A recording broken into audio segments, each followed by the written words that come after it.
Artificial intelligence is already part of legal practice. Sometimes it helps. Sometimes it causes problems. But what if we stopped asking what it might break and started asking what it might build? Professor Jess Miers teaches internet law and policy. She's spent years working at the intersection of law and tech, and she thinks AI may help lawyers focus on what matters most. Because what I'm really excited about is for folks like you and I think you're a future attorney, for folks like us to start to reinvent what legal practice looks like. It puts us more in a big picture kind of chair, so where you can spend a lot more time advising and analyzing our clients' problems and doing that client relationship. Whereas like maybe more menial things that come with the regular practice of law might be handled by AI with attorney supervision. In other words, not less lawyering, just better priorities. For many Americans, legal services are out of reach. Civil courts don't guarantee a lawyer, and for most low-income clients, even basic help is hard to find.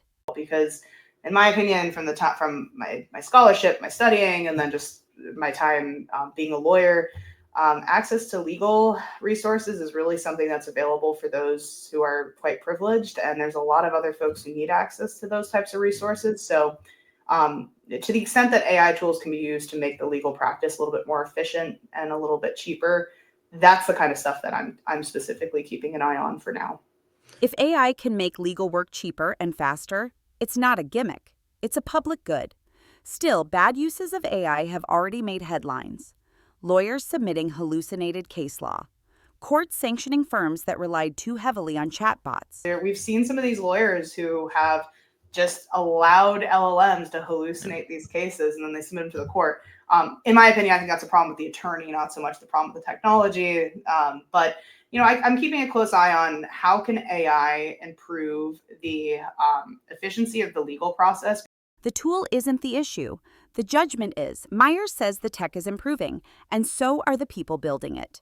I think with any new technology, you're going to have a lot of flaws. And, computer scientists and researchers who are working on this, they're still trying to figure out why things like ChatGPT hallucinate, but we're getting pretty close. I mean, we know now that hallucinations are typically the result of models that have been undertrained. And so models that have not been trained on good data sets, maybe they've been trained on a lot of data, but not diverse data.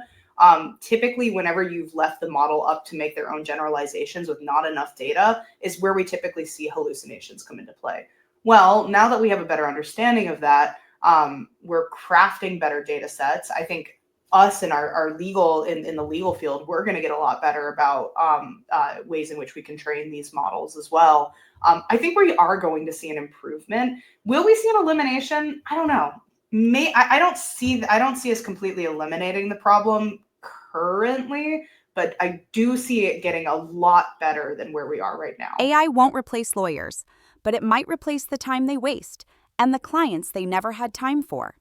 For Professor Jess Miers, this isn't about trusting the machine. It's about giving lawyers better tools, so the legal system stops leaving people behind. If justice is about access, maybe fairness starts with efficiency.